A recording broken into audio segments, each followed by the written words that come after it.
Okay, ladies and gentlemen, this is an inaugural lecture for this auditorium. It's my great pleasure to introduce Mari Ostendorf.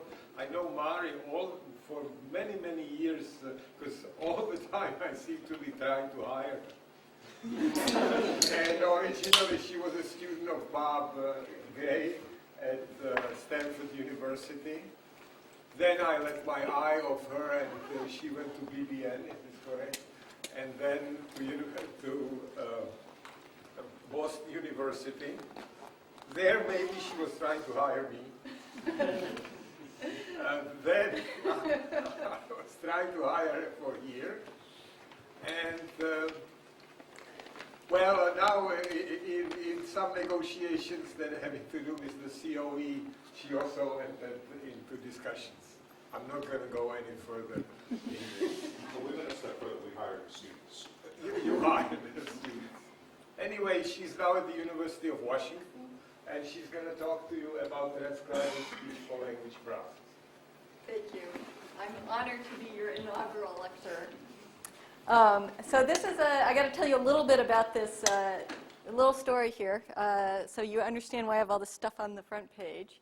This is a talk that's about speech recognition, but I'm not going to tell you any acoustic modeling.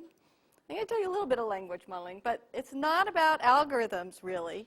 It's about rethinking what we're doing in speech recognition. And people have made these arguments before, but for the most part, people don't really care. They like working on word recognition. And so because it's a tough sell, I'm pulling together all kinds of results from all kinds of people over several years' worth of work, and hence I've got a lot of people mentioned here. A lot of the work that I'm going to talk about that was done at University of Washington was primarily done by Jeremy Kahn and Dustin Hillard.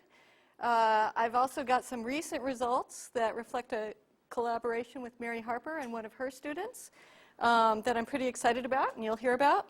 There's a snippet in there related to some work I've done with colleagues at Brown University, and I'm pulling in a whole bunch of results from other people that I've been involved with on the SRI team for the Gale project.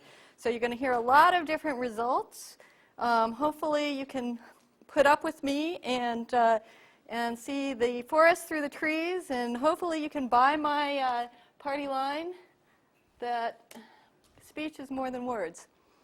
Okay, so just to kind of preface all this, I know I'm speaking to the choir here, but what's happening in speech is that the applications are expanding. It used to be that speech was really an interface, that it was, it was dictation, which is really getting the words onto the computer.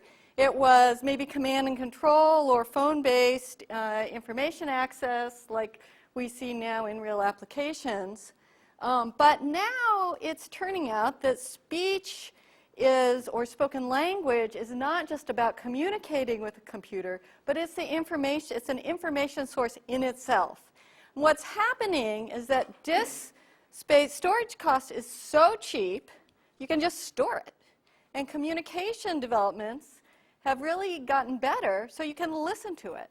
And so it's not crazy to have a whole bunch of speech online, but it raises a problem of how do you access it. So we're used to having text online, and we're used to being able to search it and do stuff. So we're going to expect to do the same thing with speech, but here we are with all of this information. How are we going to deal with it? And with speech, it actually turns out to be even more important than with text. So let me explain. I should probably have retitled this slide for this audience, but because I'm sure that you appreciate that we want to deal with spoken documents, but let me just point out that people like to talk and listen to each other. People like speech communication. So we are doing a lot of text because it's easy. If speech was easy, we would do more speech. It's an important communication mechanism. You're having me here because you want to hear people talk. You listen to people on the radio, maybe you watch people on TV, you go to meetings and talk. Speech is a very important communication mechanism for us. Spoken documents sometimes, not always, but sometimes spoken documents can be more influential than text. So people are quoted in speeches. If timeliness matters, oftentimes spoken documents or news, so for example broadcast news, where things come out first is via speech.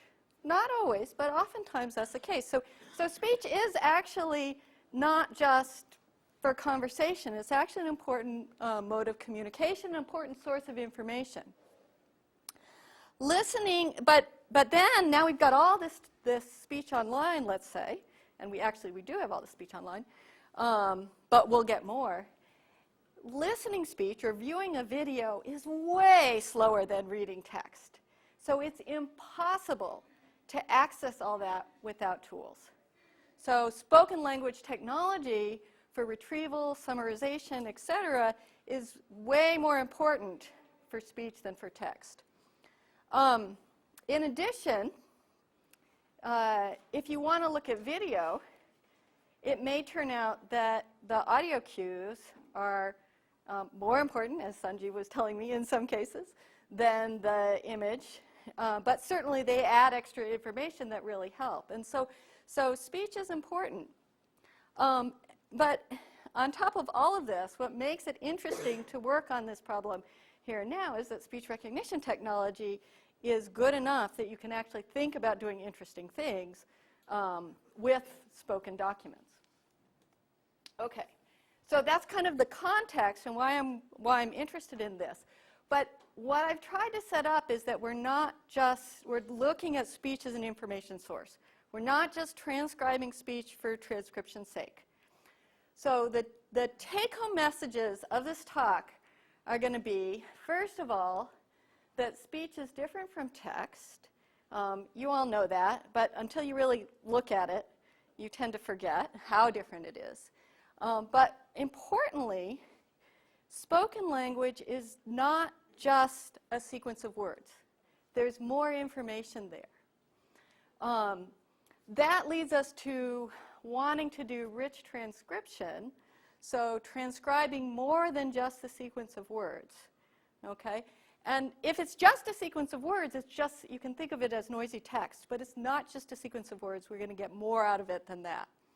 And then the last point is going to be bringing parsing into the picture. Well, parsing is going to come into the picture in rich transcription as well. Thinking about if we don't want to just transcribe for transcription's sake, if we want to actually use it, we should really think about parsing as an objective function. And I'm going to have some interesting recent results that show that this is good for language processing, even if you never use the parses. You're going to get better transcriptions, even if you never use the parses. And so the key idea here is beyond words on a string. So I once gave a talk called Beyond Beads on a String. So you can tell me I'm testing you guys out, so which you think is cuter, beyond words on a string or speech recognition is not word recognition. Those are my, if you get nothing else from this talk, take one of those away with you. Okay, so what I'm going to talk about is speech versus text. Then I'm going to talk about rich transcription. Rich transcription can include a lot of different things. I'm going to have it include segmentation, particularly sentence segmentation, and look a little bit below the level of a sentence. You could do a lot more than that, but that's what I'm going to talk about today. And parsing. And then I'm going to talk about this issue of parsing as an objective function and just summarize. All right, speech versus text. So in some sense this is the obvious, but I need to go through it anyway just to make my points. Spoken documents don't have explicit punctuation. We don't say period, question mark, comma. But most parsers, information extraction systems, etc., are built on text and they use those things. And so we need to put that in. Speech recognizers make errors. That's kind of obvious. That's part of the noise. But the important thing is that speech carries more information than just the words, more information than you would get in text. Speech has information about the speaker. So who said it can be useful information. It has information about the intent, the sentiment, the emotion, what is the purpose of this particular utterance that you can get out of the prosody. We'll say more about that. Conversational speech in particular is more complicated because it has disfluencies. People interrupt each other. There's incomplete sentences. But it's not just about disfluencies. There's a whole different style because it's a different register. It's informal. And when I'm talking with somebody conversationally, I would use different words than I am using right now. Even if it wasn't about language modeling, I would use different words because you tend to use simpler, more casual types of expressions. You also use shorter sentences, etc. And then from a speech recognition point of view, there's more variability, and so that makes more of a challenge. Okay, here's my conversational speech example, and I got two of these examples to hammer home the point that this is a string of words. This is not what you want, but this is historically what speech recognition has been doing. And this is an optimistic string of words because there's no word errors. What is much more useful is something that actually shows the conversation, that there's two people talking here, there's questions and answers. I've got the disfluencies cleaned up. You can much more easily figure out what's going on from that cleaned up text. So here's another example. So here's another bag of words, or string of words. It's not a bag of words because we are representing order. And I'm going to play this for you. And to get across the point that you don't hear it as a string of words. You hear structure. Okay, so what do you think? Well, that's a pretty lovely topic. Absolutely. Well, here in, hang on just a second, the dog is barking. Okay, here in Oklahoma, we just went through a major educational reform. Okay, so what do you think? I don't want that. Well, that's a pretty lovely topic. Okay. So that's what you heard, which is much nicer than that string of words. And one of the other things, besides the structure of the speakers going back and forth, one of the things that you heard was, hang on just a minute, the dog is barking, as being not relevant to the particular conversation. All right? So you do that, you hear all of this stuff, using things beyond the words. So you hear the speaker changes. That's introducing structure to you. You hear wording cues, such as hang on, or I mean, okay. So okay here in Oklahoma, that's saying, all right, listen again, I'm recovering. But you also hear prosody cues. It's not just what you say, it's how you say it. So in the hang on just a second, the dog is barking, the guy goes down in pitch, okay? There's pauses that indicate ends of chunks of sections. There's timing and fundamental frequency and energy cues. All of these contribute to you being able to put structure into that sequence of words.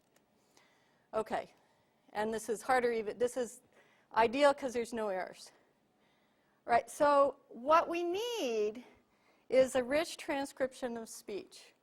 So we want to endow speech with characteristics that make text easy to manage. So we want to put in that information like punctuation, sentence boundaries, etc.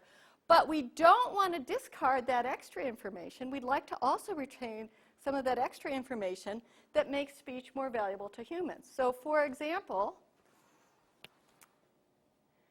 I have two instances of the same word, and I'm hoping you will hear them as having different meanings. So I'm priming you. Oh. Okay, I'm going to play it again. Oh. All right, instant 2. Oh. Oh. So hopefully you're getting the idea that there's something different there. In the second case, it's like, I get it. You know, oh, I get it, as opposed to, oh, yeah, I don't care. So they're totally different. Now, so when I say rich transcription, it could mean all of this stuff. I'm going to focus on one aspect of rich transcription that's inherited from the EARS program, but also talk about some more stuff as well. But some of the stuff that we would like to long-term do, some of this we're actually, a lot of this we're actually already doing, is story segmentation. If you got broadcast news, you want to know when one topic begins and ends. Speaker segmentation, speaker ID, and what the role of the speaker is. Again, in broadcast news, is it an anchor? Is it somebody being interviewed? Is it a soundbite? Sentence segmentation and punctuation, stuff below the level of the sentence, disfluencies, prosodic phrase structure, emphasis, syntactic structure, speech acts, whether, so the O and O would have O and O. No, I didn't do that very well. Okay. Anyway, so those would have different speech acts, and mood, for example, or sentiment, such as in talk shows. Do you care how all those things actually get rendered in a user interface, or you just want to recover them? At this point, I'm thinking of them as being useful for automatic language processing, so I'm not worrying about the rendering at all. It's tough enough figuring out how to detect them. We do have an XML representation because that's useful for dealing with other language processing, but that's not critical to the idea. Okay, so we've set up kind of what we want to do. Now I'm going to talk about rich transcription, but only focus in on two things. One is sentence segmentation, and below that. That's where I'm going to spend most of my time. And the other one is parsing. The parsing is going to set us up for some more discussion on parsing.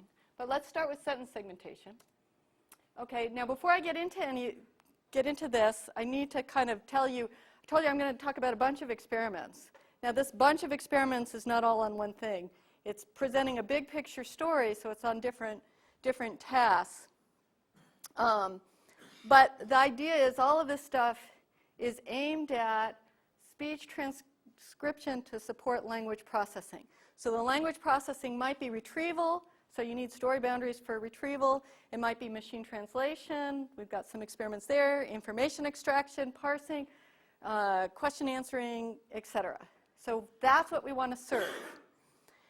The experimental results that we have are, there's a bunch of stuff on switchboard English, and we've got some results on English and Mandarin broadcast news. There's also some stuff on Arabic that I'm not going to be talking about here. The technology is pretty much all the recognition stuff that I'm talking about is going to be based on an SRI recognizer. We're working with ICSI on the sentence segmentation, and we use a Charniak parser, and we're working with Aachen on machine translation. And then I'm mentioning some other information extraction stuff, say from NYU. We're also working with Mary Harper on Chinese parsing, and some other work on ICSI, et cetera. All right. So let's start with sentence segmentation, because that's going to be like the number one thing I'm going to talk about. Sentence segmentation is not finding pauses. That's not good enough. People pause for a variety of reasons, and they don't always pause at sentence boundaries. So sentence boundary detection, the way that we do it, and this was basically started by Stolke and Schreiberg and expanded on by work with colleagues at ICSI. The idea is you predict a word, a probability at each word boundary, is there a sentence here or not? Okay? So it's a sequence labeling problem. It's just like a tagging problem. For tagging, you label every word. So it's just like a tagging problem. You're going to label every word, but there's only 2 tags. We'll expand it to more tags, but for now, there's only 2 tags, sentence boundary or not. So you can use any tagging model, except that we need to combine acoustic cues, so duration lengthening, energy, or energy dribbling off, if it's the end, fundamental frequency, you needed to combine those cues with lexical cues. And it's actually vital that you have both. So one of the ways that works pretty well, the very first one is an HMM-like model. It's called the hidden event model. You use one model for dealing with acoustic cues, decision tree, neural net, boost texture, actually, even though that's using text. And then you integrate that with a Markov HMM-like model. Another way of approaching it is a conditional random field. So any tagging-like model will work, but you have to incorporate these different types of cues. Now, the interesting problem that you run into is where you want to set the precision recall operating point for sentence segmentation depends on what you're going to use it for. I'll give you some specifics in a minute. So let's first talk about using it for parsing, because that's what I've done the most work with. And there was a workshop here at Hopkins on this as well. So it turns out that even if you have imperfect sentence segmentation, it's way better than pauses. So you can recover half of with the 35% slot error rate or a 0.8 F measure, you can recover half of the degradation in going from the Oracle reference segmentation, going from pauses to the Oracle segmentation. So it's actually quite big in terms of the performance difference. And we repeated this with multiple parsers, and the workshop people, got the same results. We did it originally with references. They did it with recognition output. We've since done it with more recognition output. The result holds. Huge difference, huge impact on parsing by using pauses and not using sentence segmentations. So if you want to actually use this in language processing in a way that uses parses, you need to do at least a halfway reasonable job on sentence segmentation. Other things that sentence segmentation can impact: speech recognition. Even if you're just using n-grams, there's a small effect. This is another workshop result from Andreas Stolke back in '97. There's a small effect on language modeling by using, you get better results because language models are trained with real sentences. So if you don't use real sentences in testing, there's a mismatch. That's small, though, so it wasn't really worth bothering with. If you start introducing parsing language models, you see what an effect parsers, segmentation have on parsers, so it's more useful to actually use correct segmentations for parsing language models. Still, it's not a huge win. It's bigger. It's not a huge win. We're going to see more in some later results. Translation, there's actually quite a big win in Blue Score from optimizing sentence segmentation to machine translation, to get better machine translation. And if you're putting out these posterior probabilities, you can choose the threshold anywhere. Information extraction. There's a 12% error reduction in name extraction. This is work done with NYU. Oh yeah, I put it up there. By optimizing the sentence segmentation. So sentence segmentation has a big impact on names as well. And it has an impact on figuring out the entities. So names is, was there a name or not? Entities is this person the same as that person? As well as relations, it also impacts. Now, I mentioned that this operating point can change. It turns out that certain tasks tend to want higher recall or shorter sentences. Parsing is one of those. Machine translation wants even shorter sentences. Entity extraction wanted shorter sentences. But name extraction wanted longer sentences. Strange. My theory that we don't want to just have one segmentation. Speech is not linearly segmented, it's hierarchical. So we don't just have sentence boundaries, we have phrase boundaries. And so we need to start looking at multiple levels of segmentation so the different tasks can work at the level that they want. In fact, even though machine translation, one is smaller, was optimized for blue for smaller segmentations, if you look at the results, putting a sentence boundary where there's not supposed to be one screws up the language model. So if you could get it to work with bigger sentences, you'd be better off. So the idea is to introduce subsentence boundary phenomena. Now there's two ways you could go at this. One, you could just go for commas. Okay, orthographic commas, that's what they use in parsing, that's what they use in text translation. That's what they use in information extraction.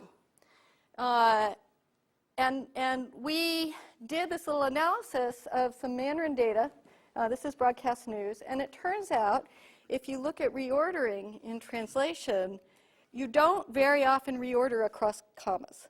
So things that are in a unit delimited by commas and sentence boundaries stay within that unit. I have a picture I can show you at the end. But it's anecdotal, and this is actually real. So besides commas, the other thing you could do is use acoustic structure, so prosodic phrases, disfluencies. And we know from linguistic studies that there's an interaction with syntax. So what is it? So is it really going to help? Well,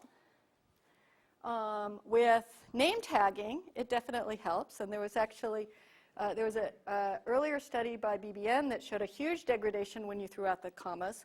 What we've found is we can recover from that degradation by half by doing automatically predicted commas. And the types of things that you see is it helps you in getting names because where you put a comma, so a name, just like reordering doesn't cross commas too much, names do not span commas. So if there's a comma in the middle of it, it's probably not a name. In speech, though, we end up seeing less of an impact of this than you might expect because there's not as many out of vocabulary, not as many new words in the speech data as there is in the text data. But if you think about these ones as being the important ones, that's where we're getting the benefit. And this, again, this is work with a bunch of people, NYU, Purdue, ICSI, and SRI. Okay, so then we looked at comma prediction and MT, thinking about this reordering idea. And what we said was, okay, we know that sometimes things do reorder across. Some commas are, list commas, for example. And so we don't want to make a hard constraint, plus we might make a mistake.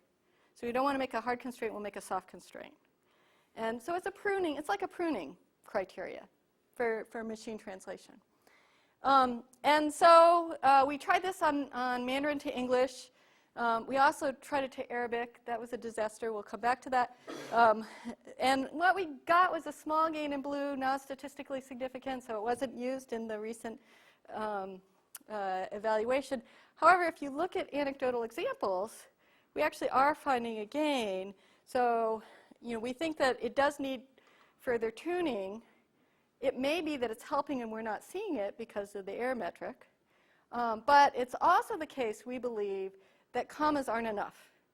That there is structure, the commas are not frequent enough to get the win from reordering. There's more structure in there, and so we want to focus in on we're starting to look at prosodic phrases right now.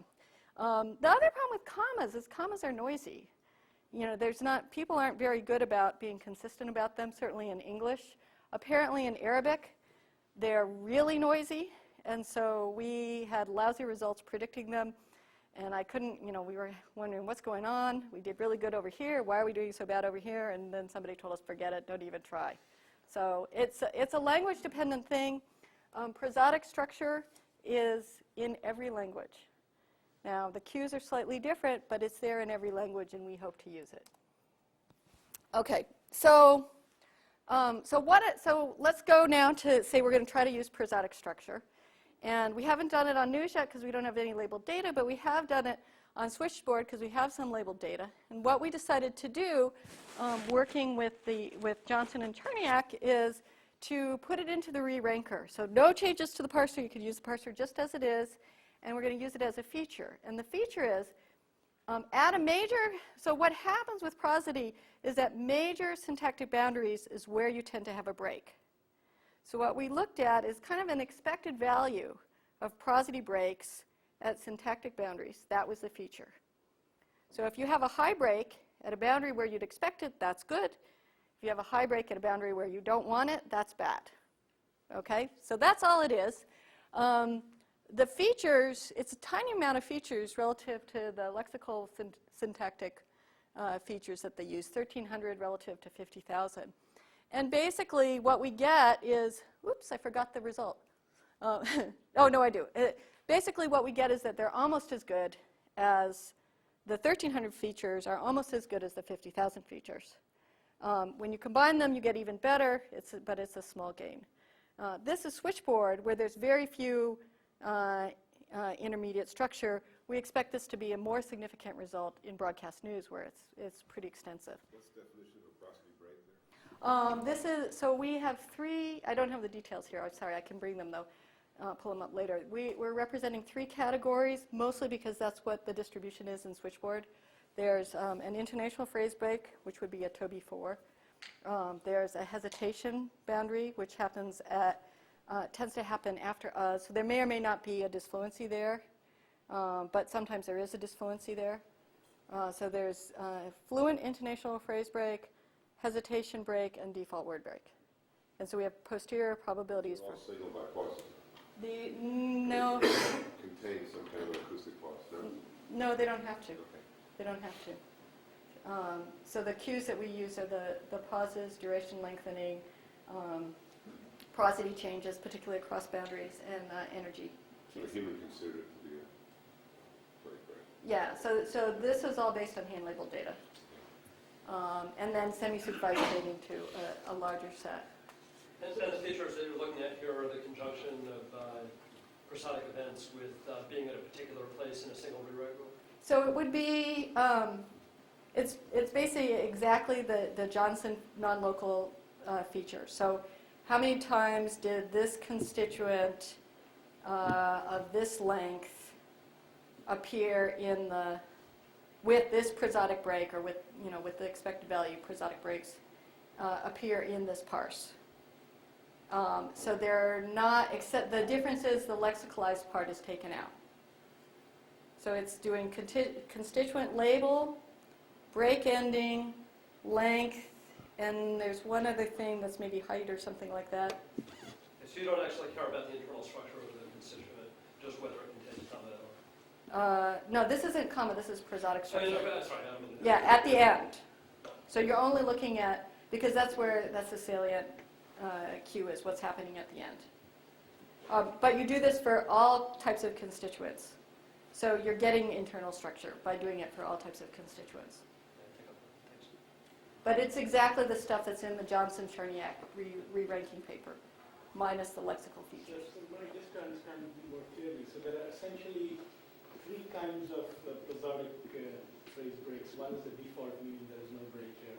One is the intonational phrase break, which is, like you said, a term before, like a major phrase break. And then the third is a prosodic Disfluency. phrasal break associated with disfluency.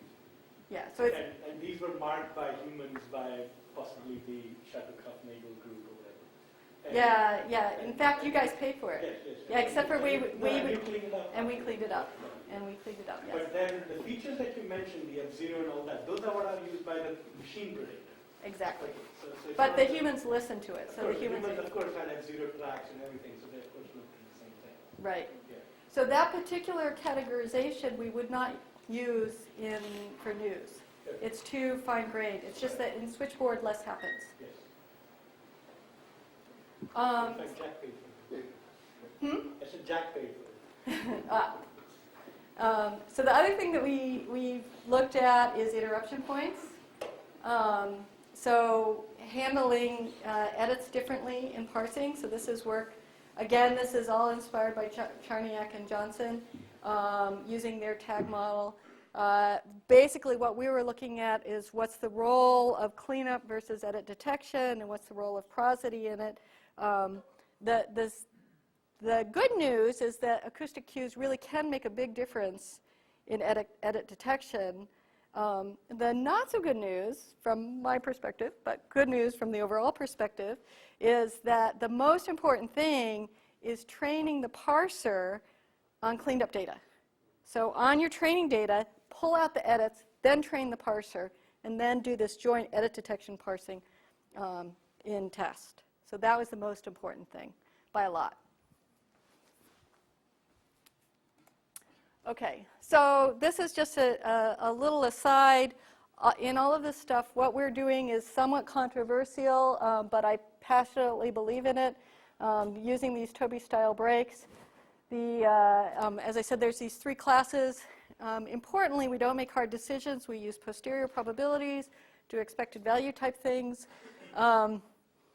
But the reason for doing this is that the acoustic cues, the types of acoustic cues that we use, and we're building on stuff that SRI has done, Liz Schreiberg spent a long time looking at, you have more than 100 acoustic cues. There's all these different ways of normalizing duration and fundamental frequency and energy. And if you can imagine mapping those 100 acoustic cues, 100 plus, to all these different syntactic structures, it's a tough learning problem. By boiling it down into intermediate units, you really greatly simplify the learning problem. And that's why I think it's effective. Okay, the controversy is that it requires hand labeling. We've been working, what we did in those last results is label a small amount of data that was like 3 or 4 hours of switchboard that we use semi-supervised learning to train on all of switchboard, and that allows you to actually do reasonable things with language models. Still not good. We're exploring a lot of different things. That's the future work area. Well, a short question, slightly bigger one. One is what semi-supervised learning technique you use, but the other is, do I understand you rightly that so far the models that you train, for instance, to do sentence boundary detection or other kinds of boundary detection are trained first in isolation? They're not trained jointly, to do good boundary detection for MT or parsing or an identity recognition and so forth. And so the only operating point you're adjusting is some sort of posterior threshold. Right, right. Do you think there would be any benefit in, besides the, using up a lot of energy in your compute cycles to doing a joint? I would rather spend my compute energies on doing the hierarchical structure, because I think that's more important than jointly optimizing sentence segmentation. Sentence segmentation and and because it's very complex to think about, and I'll come back to this at the end, trying to optimize X and MT at the same time, where X is the speech processing. That's very hard to do. It's hard enough for MT to optimize their stuff by themselves. Sure. But you think there's enough information just in thresholding on the posterior? Well, it actually makes a difference in all of the things that we've looked at.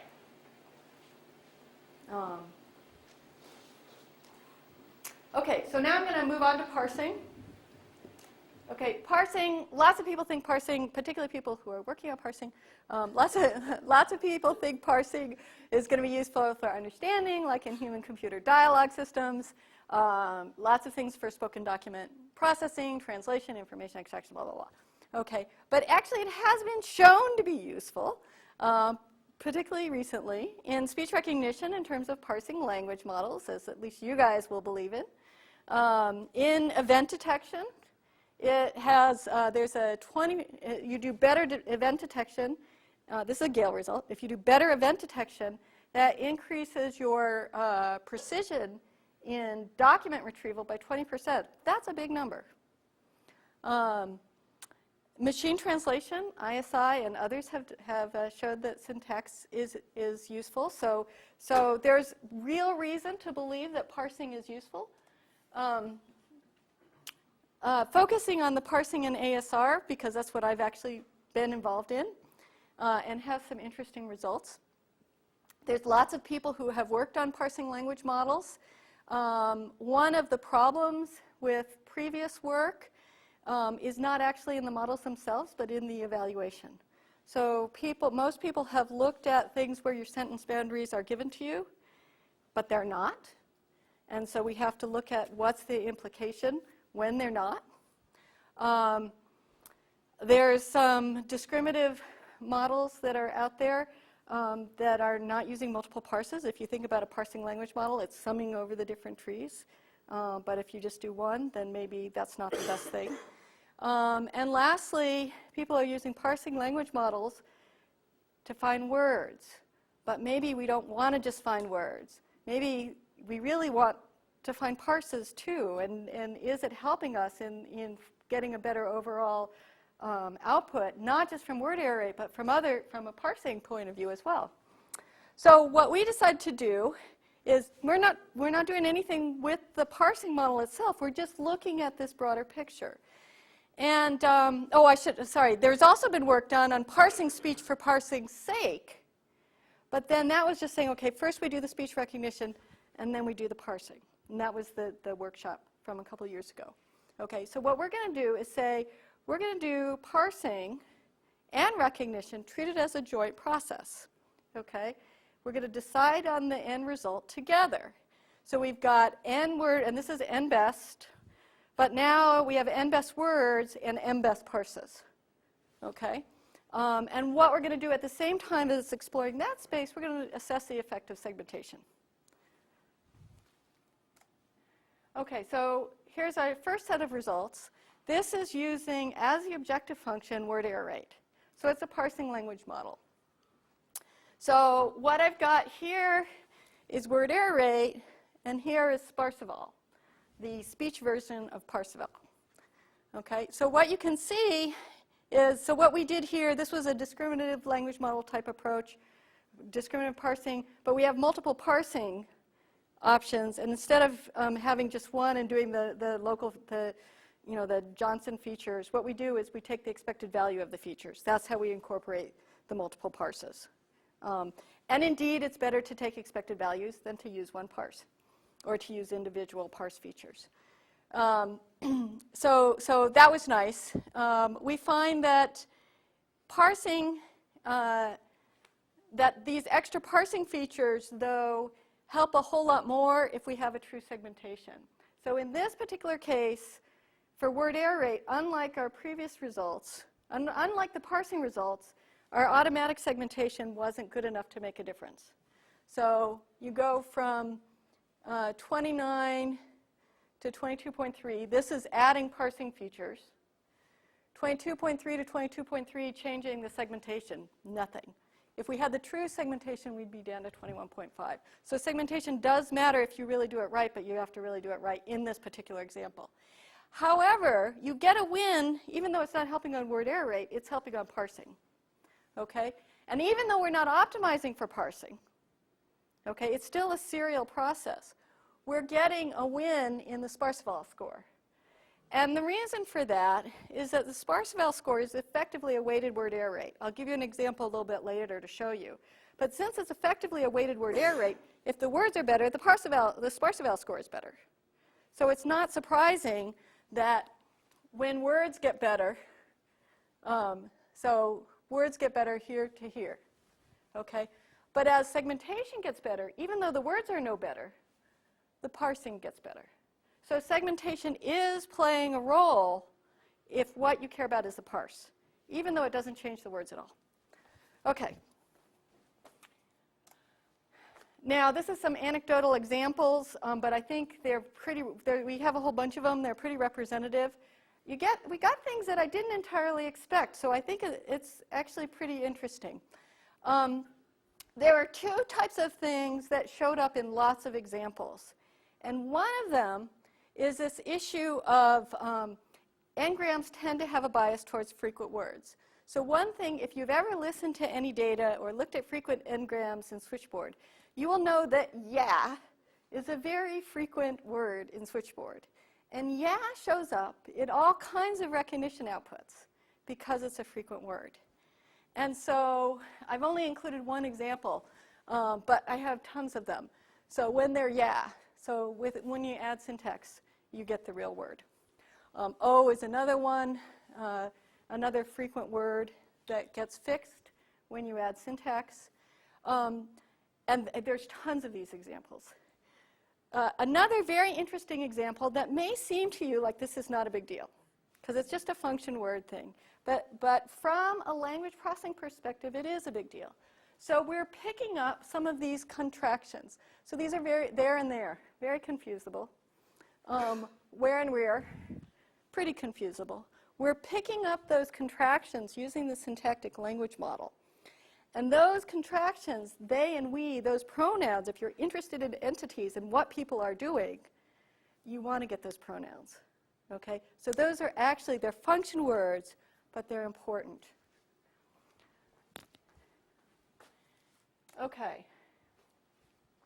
Now I'm going to change the objective function and make the objective function be sparse eval. Same re-ranking, all I've done is change the objective function. Let's see what happens. In this case, I've got word error rate in parentheses because I'm not optimizing for it. I'm optimizing for the parse. Okay, so this shows you again, so this first side is exactly the same as before because it's the serial thing. And then the right-hand side is the joint ASR plus parsing.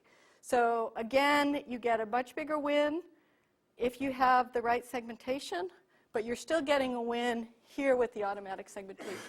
So we're going basically from 51 to 60. That's the fully automatic part. That's a pretty reasonable jump in parsing. So again, the parse features help. This time we're not doing expected values because we want a specific parse. And sentence boundaries matter. But the very interesting thing, and you got to wake up and listen to this because it's important to my next point, optimizing for sparse eval did not hurt word error rate. So you can play around with the words a little bit and get a better sentence without hurting word error rate. Okay? That's actually important. Sorry, I'm not sure if I understand. The recognition is regular recognition, so it has errors. So I'm up to the NBEST part. Right. Okay? And you know, in NBEST you've got a bunch of scores and you do a weighted combination, right? So the only difference here is I'm going to learn those weights rather than by optimizing word error rate, I'm going to optimize sparse eval. But what does parse mean? That's a parse of the wrong sentence. It's a parsing, it's like getting a parsing language model score. Yes, it is a parse of whatever hypothesis. Whatever hypothesis you get. And are you evaluating it as a parse, or do I not want it? But I mean, how can you say what the parse ought to be if it's not a grammatical sentence? It's a sparse eval. That's what sparse eval is so important for, because it allows you to evaluate that. And it allows you why? I'll give you an example. Just one second. So the point is I can optimize with a different criteria. I'm not optimizing word error rate. I'm optimizing for sparse eval, which supposedly language processing cares about, without hurting word error rate. That's the important point. Okay, so now I've got my parsing. So this is where I'm going, that we don't want to do word error rate anymore. We want to do sparse eval. So what's the problem? Just to kind of Fred word, maybe you didn't, because I see you still puzzled. Yes, I am. So what happens is you have many hypotheses in an invest list. Right. And what Mara is saying is that for each of them, if you, let's say, picked up its best parts, you would infer some structure. That's What is simply by some criteria. That's not by non-grammatic but No, criteria. under By some probability. Yeah, under some parser. So you run the parser on. Grammatical would be get a lower score. Right. I presume. Right. Yeah. Right. And so each hypothesis has a parse structure. Right. Actually, each hypothesis has multiple M. parse structures, but you sort of jointly pick one for each. Okay. Right. Then the net result is that you pick a different hypothesis this way, whose error rate is roughly the same as your old hypothesis, but whose parse structure matches the correct parse structure better. So that Correct. on the correct sentence. If the sentence did not make an error. Yes, if there were no errors and if you had a hand parse, whatever parse structure would have been extracted, what you extract out of your incorrect sentence is now closer to it by 5%. Let me jump ahead, and then I'll come back here just to go through this. This is a sparse eval. This is how it works. Okay, so you have a reference. I really think so. You represent it as triples. So the left hand, you go left to right. Every word in the sentence is the first word of the triple. The second, okay, and then what you do is you compare the triples to the original. Okay. And so what happens is that if you get a word wrong that's a less important word in the sentence, then it will only count. In this case, yeah is kind of this is a less important word, so it kind of gives you one error. If you get a head word wrong, everything is wrong. So it totally screws up the sentence. So because it's involved in more relationships. exactly. And so in that sense, it's a weighted word error rate.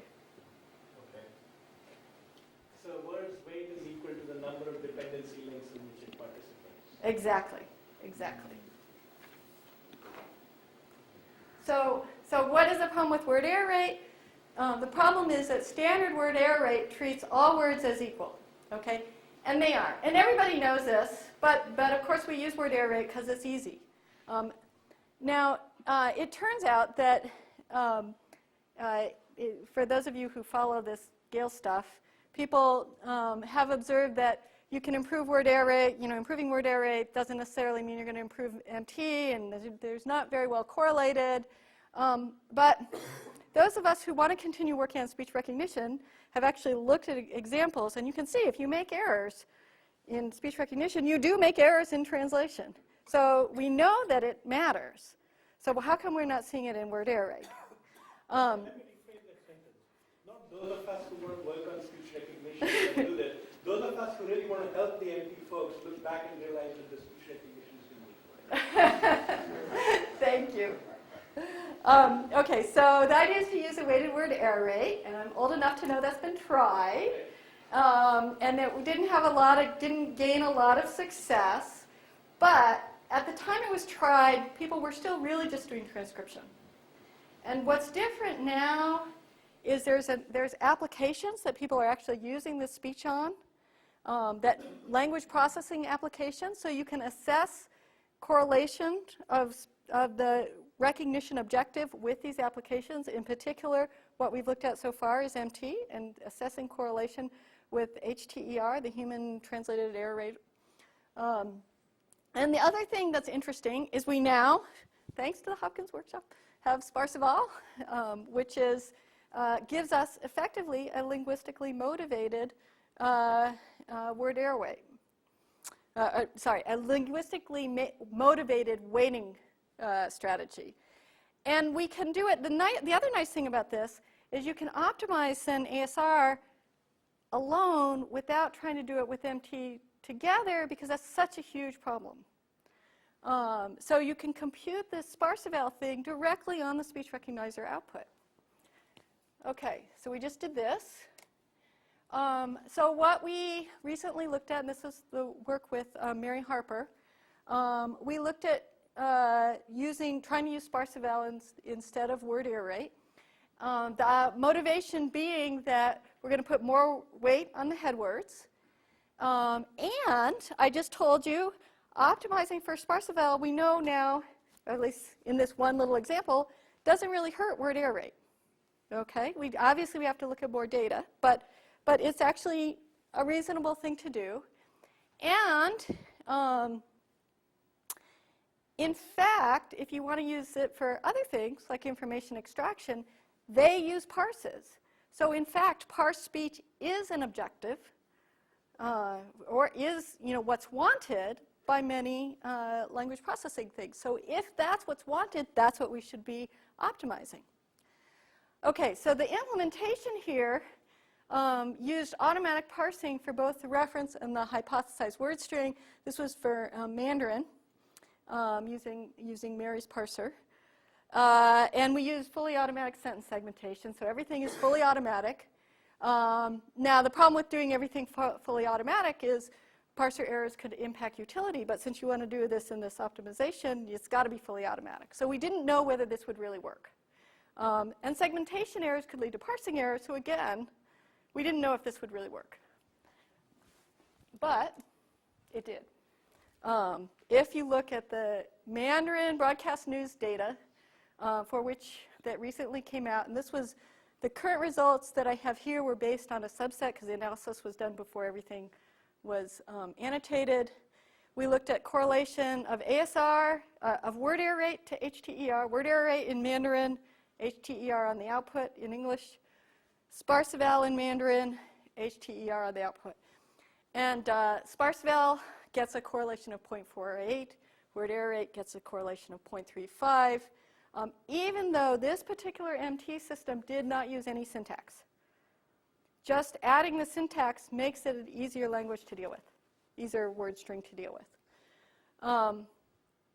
And it turns out that if you have very low error rate, and some of these broadcast news sentences have very low error rate, the correlation with word error rate is terrible. But it's not, it's lower for sparse vowel, but it's not terrible. And that's because if you get an unimportant word wrong, it's got a low weight. If you get an important word wrong, it's going to screw up the translation. It gets a high weight, and so that it matters. Obviously, you're not going to get correlation of 0.9 because MT is making some of the errors. It's not all about speech. But what this is saying is we could do a better job with speech if we're focusing on a sparse vowel objective and not on word error rate. The really good news, there's actually some bad news I didn't put on the slide, but there is bad news. The really good news is that the segmentation, instead of hurting, it actually helps the correlation because a bad segmentation gives a bad parse score. And so you end up getting, it ends up saying that you're going to have a worse translation. So in fact, there's kind of this funny feedback that is helping here. Now, the bad news here is it didn't work for broadcast conversations, but hey, that's no surprise. There's no training data for conversational Mandarin. And so the parser just just looking at the results, the parser had a lot of trouble. Sentence segmentation is also worse. And it turns out the broadcast conversational Mandarin is very disfluent. Excuse me, how did you choose the subset? That's which had HTER. So we can get the numbers now because we have all the data. Yeah, and we will rerun those numbers. This is just a disclaimer if you see me talk about new numbers later. Okay. All right, so this is just to summarize.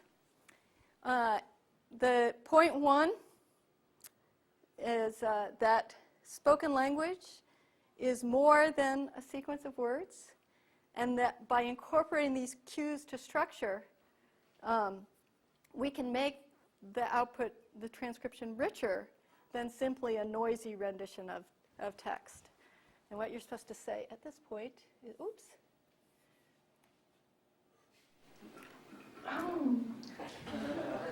So you probably saw that coming. All right, the second main message was that speech transcription can be richer. You just have to do more than word recognition. And the first steps, I think, are segmentation and syntax. And we're working on other things. Story segmentation, we have colleagues at Columbia are doing that, and that's really important for other applications. It's actually, if you want to do adaptation, it's important for that. We did a nice adaptation thing and screwed up the story boundaries and got really bad results. So yes, those things matter too. But the very first stuff, I think, is sentence segmentation and syntax. And then lastly, this notion that recognizing words and parses together and using parsing as an objective is good for language processing even if you never use the parses.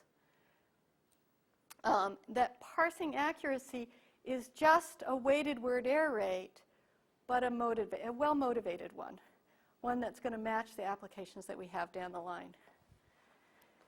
Now, of course, all of these things have open questions.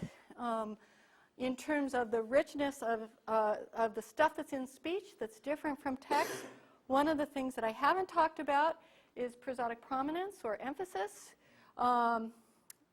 We think this is going to be important for identifying important words from retrieval perspective, possibly also a translation perspective. We're still working on how to detect them in a reasonable way. Rich transcription, I said we really want to go to the prosodic phrase unit and use those, but we don't have labels in broadcast news. So we're working on looking at semi-supervised methods for porting and as well as unsupervised methods for just learning stuff from scratch, trying to find this intermediate level that's going to help manage all those acoustic features. And then lastly, so I gave you correlation numbers, but we haven't yet assessed whether it really ends up making a difference. So we know we can make a difference in the sparse vowel, so we know we can use that as an objective for speech recognition, but we haven't done it done the full translation experiment, and that's next in line. Hopefully for ICAS. You're going to talk to me in a few weeks. And then lastly, if we really want these results to go beyond broadcast news, we need to have more conversational speech data tree bank. I think with semi-supervised learning, you can do a lot. You don't have to spend vast amounts of money on annotation, but it's so different from what we're used to dealing with. We need some. And that is it. I will happily take questions.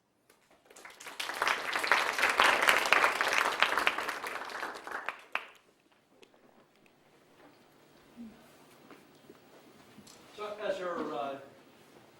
I think your comment about segmentation making or sparse val isn't exactly a weighted word array. Right? For example, if you got suppose you got a function word wrong, you misidentified it as a content word, it might screw up not only its own dependencies, but also a bunch of other dependencies. In the parse. That's true.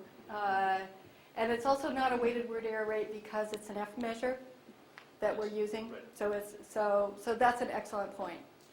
So it's not exactly, but it's effectively, in terms of the impact that improving word error rate has on sparse val, you're definitely improving sparse val when you improve word error rate.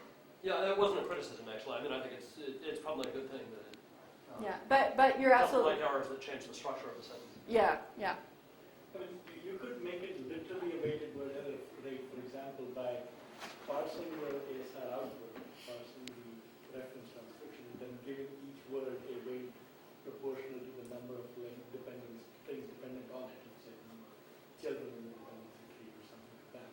And then you count your real word error rate by making the substitution, insertion, deletion costs are not proportional to these things. Right. And you could derive it, if you really wanted one, you could derive one. You're right, and in fact we don't really want one because we like having the fact that the syntactic labels are incorporated into the word error rate. The only problem with that is it means when the parser breaks, then the idea breaks, and that's what happened with broadcast conversation.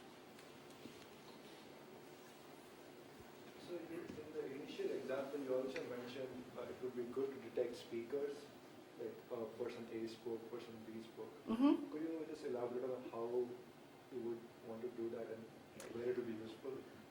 So it's useful in broadcast news if you're trying to do a question answering and say, what did so-and-so say about X? Or who said blah? And you look into the news broadcasts, then you can get that information for those types of question answering. The way that it's actually done is first there's a standard speaker segmentation that using diarization techniques. Then we do, using that information, we do sentence segmentation. Now that may land, the diarization, speaker diarization is purely acoustic. And so they may have different times, so we have a time adjustment there.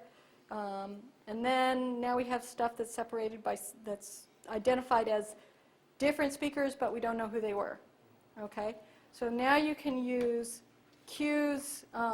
So for anchors, you could use special speaker recognition models. But most of the interesting names are the people being interviewed and not the anchors. And so there, because we take advantage of the domain, because it's news, usually an anchor reporter will say, and so-and-so, or let's hear what so-and-so says, or, so oftentimes the name of the person talking is somewhere in the news, and you just have to figure out where to find it. So it means you have to do name detection and also then locate it in use context. So you can't get them all that way, but you can get a fair number. So I really like the idea of replacing the word error rate objective function with something more appropriate to your downstream task. And I was wondering whether you should consider tailoring it to the specific task that you're doing. So the sparse eval seems like a good one if your aim is to get dependencies or parses. But what would be involved with choosing an objective function which directly optimizes the downstream translation objective function? So that's a really good question.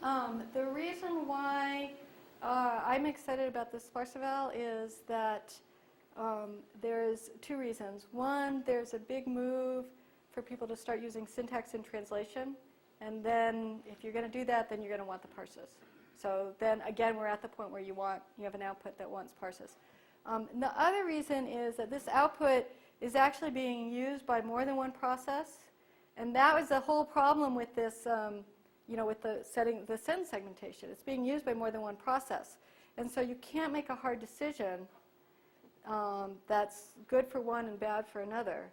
And the nice thing about parses is information extraction likes it. MT seems to think they're going to like it. And those are the immediate consumers of, so the information extraction being name detection. So those are the immediate consumers. And so also for the response generation, people are starting to want syntax, stuff marked up with syntax. So since lots of people want that, it seems like a reasonable objective. Yeah, I have a question following up on the speaker identification, speaker switching.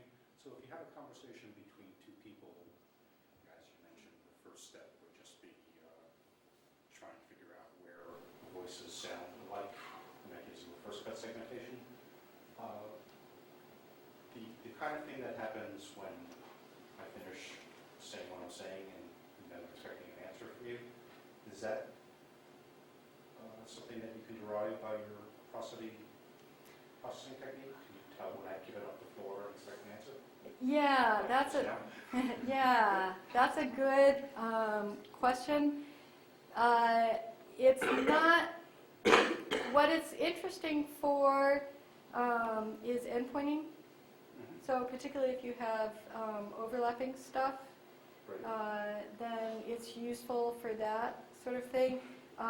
It's very tricky because things like F0, when you have overlapping speech, then it messes up the F0. Yes, So you have to, thinking of segmentation in the presence of, when you're in a train station, systems will have a hard time telling that I'm done talking and that it's time to do something with it. Because just the fact that I stopped talking, there's still energy from the background noise. But if there's, it seems to me that one of the things that my kids learned around the dinner table was how to wait until you finish speaking somehow before they jumped in, and not to just jump in whenever you stop to take a breath. right. And So there's, how they learn how to do that. yeah, there's work by SRI on this problem that I actually have a student starting to look at this, will be starting to look at this, that it's actually for human-computer dialogue. And what you want to know is when somebody's actually stopped speaking versus when they're paused and thinking. So if the computer cuts in and the person's not actually done, it's very annoying. And so you don't want to do that. And it actually happens a lot because when you're in a human-computer dialogue, you're trying to get information, you're kind of thinking about, maybe there was an error, you're thinking about what to do next, and it's one of those things that can lead to error spirals. And there are cues to when you're done. When you're done, your pitch goes boom. When you're hesitating, your pitch goes... And how about when you ask a question? Is there also some corresponding? Yes, but it turns out that when people are talking to computers and they're not terribly comfortable with it, they still have this rising intonation. Well, let's say, but in a human, let's say in a switchboard conversation, if one person asks the other one a question, it will go up. you can tell that. A yes/no question will. Not all questions do that. Okay, but Yeah. a yes/no question. Yeah, it's not easy. It's not an easy problem, but the cues are there. Okay. Remind me, in, say, in switchboard or Fisher, what percentage of the sentences have a parse? You mean have it parsed by hand? Can be corrected, or have a correct parse. In other words, Well, you can a lot of it's tree banked. I don't know. Right. They So, came up with something. In other words, right, but this is my point. This is what I'm trying to do, is I'm trying to project this on a corpus where fragmentary parses are true, but the complete sentence parse probably is not to be found. So You mean find it automatically, or it doesn't exist even if... It doesn't exist. Many of the sentences are not fully grammatic. I think they're represented as a fragmentary parse. Right. And the information, I'm just wondering out loud here, that this may be done. In these types of sentences, where you can chunk them and parse the fragments, the information content may lie differently than it does and I'm thinking that good representation of the noun phrases, for example, is a lot more important in that sort of thing than the parse of the verb phrase, or the subject verb. And I wonder whether these results are likely to still hold, but it seems to me like the dependencies in the parse would be quite different. Yeah, that's an excellent point. So one of the problems in me giving you Shallower, yeah. sort of, So one of the problems with me giving you all these results is they're on different data sets. right. So the one that says sparse eval is helpful for translation, that's on broadcast news. Right.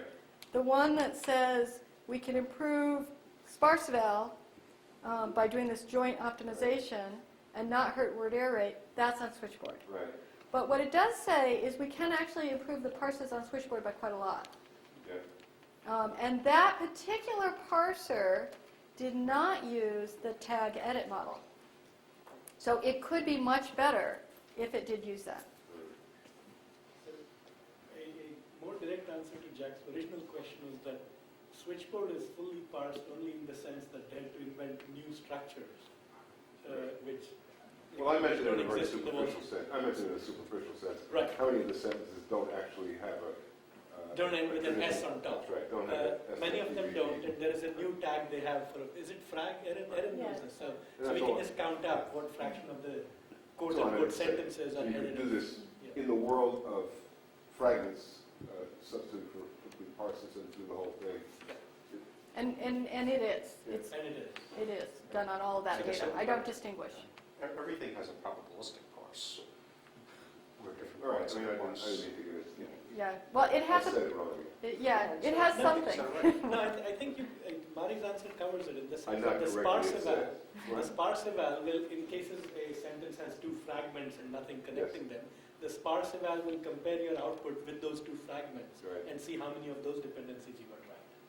So the numbers she presented are still correct, and they mean what you think they might mean in this case, which is of the fragments which don't make sentences, how many dependencies did you get right? What I'm saying is there's no information penalty for the fact that those fragments don't join up to an S equals NPVP, because and in conversational speech, you shouldn't rely on that being there all the time. You shouldn't give that a high. Right.